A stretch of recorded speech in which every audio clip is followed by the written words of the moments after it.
आगामी 4 मई को नगर पंचायत की तकदीर और तस्वीर बदलने के लिए सम्मानित मतदातागण अपने मताधिकार का प्रयोग करेंगे और वो चयन करेंगे कि हमारे नगर पंचायत आनंद नगर का प्रथम नागरिक यानी चेयरमैन कौन होगा। तो उसमें एक दृष्टिकोण होना चाहिए, एक विजन होना चाहिए। जो भी प्रत्याशी, सम्मानित प्रत्याशी हैं विभिन्न राजनैतिक दलों और क्षेत्रीय दलों का, वह एक विजन होना चाहिए। जो हमने अध्ययन में पाया कि आनंद नगर की 3-4 प्रमुख समस्याएं हैं। प्रथम समस्या, वैसे तो प्रमुख समस्याओं में जो चीनी मिल बंद है और उसके लिए कहीं न कहीं केंद्र सरकार जरूर कहीं न कहीं दोषी है, क्योंकि 300 करोड़ रुपया दे दिया गया होता तो इस चीनी मिल का रिवाइवल हो गया होता। और वर्तमान में हमारे सौभाग्य से केंद्रीय वित्त राज्य मंत्री जी हैं, उनको प्रयास करना चाहिए, लेकिन सार्थक प्रयास नहीं हुआ और वो चीनी मिल बाइंड अप हो गई। दूसरा जो क्षेत्र स्थानीय समस्या है, उसमें एक नेशनल हाईवे पास हुआ है, राष्ट्रीय राजमार्ग पीलीभीत से लेके कुशीनगर तक, और जो उसका मैप सैंक्शन हुआ है, जो प्रेस्क्राइब मैप है, उसमें वो सड़क धानी से चल करके धानी ढाला होते हुए वो अंबेडकर मूर्ति से होते हुए महाराजगंज आ रही है। जबकि वो इसमें बाजार को बचाने के लिए, हमारे व्यापारी भाइयों को बचाने के लिए होना ये चाहिए कि उसको बाईपास, दक्षिणी जो बाईपास है उससे मिला करके उसे महाराजगंज को टर्न आउट करना चाहिए, लेकिन ऐसा नहीं किया गया है। और जहाँ तक हमको लगता है कि वो जो मैप है वो अभी उसमें कोई अमेंडमेंट नहीं हुआ है, तो हम जनप्रतिनिधि जो भी हैं उनसे मांग करेंगे, जो माननीय हमारे जनप्रतिनिधि हैं, कि इस दिशा में ज़रूर पहल करें। और इस पहल के लिए नेशनल हाईवे जो मिनिस्टर हैं माननीय गडकरी जी, उनके पास ज़रूर प्रयास करना चाहिए। एक अहम समस्या यह है। दूसरी जो समस्या है कि 8-9 महीने पहले नगर पंचायत द्वारा फरिंदा खुर्द जो वार्ड नंबर 9 है, उसमें जो है नोटिस दिया गया है 50 लोगों को कि जो जीएस लैंड पर जो लोग काबिज हैं उनको हटाया जाना चाहिए, उसके लिए नोटिस मिला हुआ है। हमारा यह कहना है कि जो भी गांव है, 90% जो गांव बसे हुए हैं हिंदुस्तान में, वह उसमें अधिकांश लोग ऐसे हैं जो जीएस लैंड पर बसे हुए हैं। इस तरह अगर जो नगरीकरण का प्रोसेस चल रहा है वो ठीक है, अर्बनाइजेशन कोई बुरी चीज़ नहीं है, लेकिन गरीबों को उजाड़ करके अर्बनाइजेशन किया जाना, डेवलपमेंट किया जाना, हम उसे सार्थक नहीं मानते हैं। किया यह जाना चाहिए कि अगर उनका घर पहले से बना हुआ है, नहीं पट्टा है, तो उनको वहाँ पर कुछ राजस्व लेके उसे रेगुलराइज कर दिया जाना चाहिए। लेकिन जो बुलडोजर संस्कृति हमारे उत्तर प्रदेश में पनपी है, उसे बहुत ही वैधानिक या बहुत ही तर्कसंगत नहीं माना जा सकता है, क्योंकि महात्मा गांधी ने कहा था कि भारत की आत्मा गांव में बसती है, और आज भी 70% लोग गांव में बसे हुए हैं। तो एक यह भी समस्या है।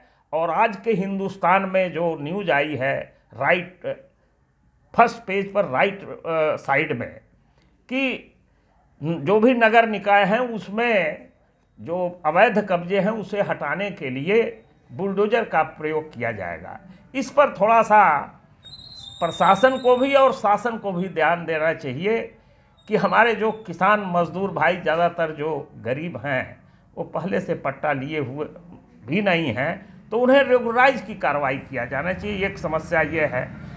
तीसरी जो समस्या है कि हमारे यहाँ एजुकेशनल जो पिछड़ापन है, शैक्षिक पिछड़ापन, हाई लेवल पर जो डिग्री कॉलेज होना चाहिए गवर्नमेंट का, वो हमारे यहाँ नहीं है।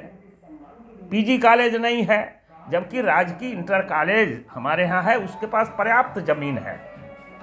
उत्तर प्रदेश सरकार से प्रयास किया जाना चाहिए, जो कि हमारे पूर्व के जनप्रतिनिधियों ने संभवतः किया नहीं है, कि वहाँ पर एक कन्या डिग्री कॉलेज स्थापित कर दिया जाए। वो ऐसा किया नहीं गया है। उसको एक विजन है हमारा कि हम लोग प्रयास करेंगे। तीसरी जो समस्या है कि फरेंदा तहसील मुख्यालय है, लेकिन यहाँ पर जो CSC है बनकटी में, उसमें इंफ्रास्ट्रक्चर की कमी है। आर्थोपेडिक के सर्जन नहीं है। महिलाएं जो हैं उनके ऑपरेशन की कोई सुविधा प्रसव की नहीं है, उन्हें रेफर कर दिया जाता है। न्यूरो का जो कोई न्यूरो का डॉक्टर नहीं है, न्यूरो फिजिशियन या सर्जन नहीं है। तुरंत अगर किसी का पैर टूटा तो तुरंत उनको भेज दिया जाता है, रेफर कर दिया जाता है जिला मुख्यालय को या मेडिकल कॉलेज को।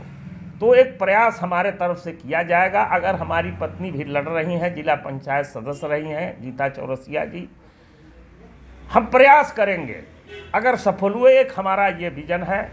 दूसरी जो समस्या हमारे यहाँ है कि जो विकास कार्यों में भ्रष्टाचार के कारण, यहाँ नहीं कहीं भी अगर विकास कार्यों में भ्रष्टाचार होता है तो उससे हमारा लोकतंत्र भी प्रभावित होता है और देश की अर्थव्यवस्था भी प्रभावित होती है।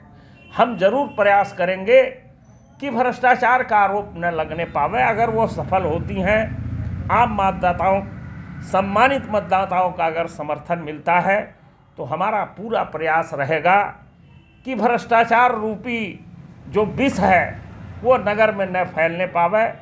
और अगर दुर्भाग्य से हमारी पत्नी अगर वह इस कृत्य में पाई गई, भ्रष्टाचार के कार्यों में पाई गई, तो हमारे तरफ से यह प्रण है कि उनके विरुद्ध हम खुद आमरण अनशन पर बैठेंगे और जो विधिक कार्रवाई होगी उसको कराने के लिए हम तत्पर होंगे। ये हम विश्वास दिलाते हैं। लेकिन जो समस्याएं हैं आनंद नगर की, उस समस्याओं के ऊपर हमारा पूरा प्रयास रहेगा कि जो भी समस्याओं को पूर्ण रूप से हल नहीं किया जा सकता है। एक प्रॉब्लम खत्म होगा, दूसरा आएगा, एक सतत प्रक्रिया है। लेकिन भ्रष्टाचार हम नहीं होने देंगे, हम आपको विश्वास दिलाते हैं। और आनंद नगर में जो हमने देखा कि पिछले बार चाहे वो समाजवादी के रहे हों, चाहे वो वर्तमान में भारतीय जनता पार्टी के रहे हों, उन लोगों का कार्यकाल निश्चित रूप से विवादों भरा रहा है। वर्तमान चेयरमैन के कार्यकाल के जांच के लिए संवाद संस्था ने अथक प्रयास किया। 4.25 करोड़ के घपले का हम लोगों ने पर्दाफाश किया और उसके बाद जांच भी चल रही है और जो संबंधित लोग हैं उनको वह पैसा वापस करना पड़ा और उसका कार्य आनंद नगर टाउन एरिया में चल रहा है। तो हम लोगों का प्रयास यह है कि इस तरह की कोई समस्या नहीं आवे। और हम थोड़ा सा भारतीय जनता पार्टी पर कहना चाहते हैं कि भारतीय जनता पार्टी को सोचना चाहिए कि हमारे हिंदुस्तान में जो अल्पसंख्यक वर्ग के लोग हैं वो भारत माता के 2 आँख हैं, हिंदू और मुसलमान।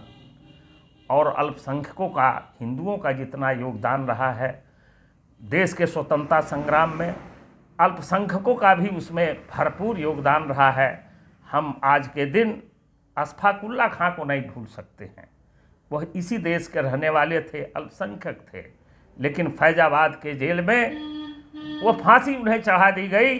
अंग्रेज़ों ने कहा कि आप एक बार माफ़ी मांग लें तो आपको छोड़ दिया जाएगा, लेकिन अशफाक उल्ला खां ने कहा कि हम कायर नहीं हैं।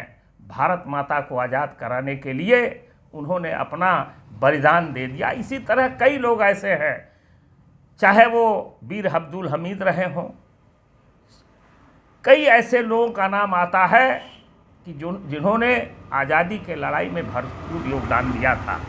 तो इस तरह सरकारों को भी सभी वर्ग के लोगों को लेकर चलना चाहिए, क्योंकि भारत एक चमन है जिसमें हिंदू, मुस्लिम, सिख, ईसाई सबका सर्वांगीण विकास होता है।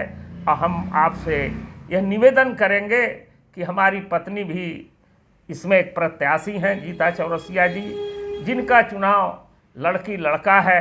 यदि आपको लगे कि अगर वह एलिजिबल कैंडिडेट हैं या हमारा राजनैतिक जीवन कुछ समाज के लिए रहा है, वैसे तो हमने 40 वर्ष तक सेवा किया है और जनता ने एक बार हमें अवसर दिया और पत्नी खुद जिला पंचायत सदस्य हुई।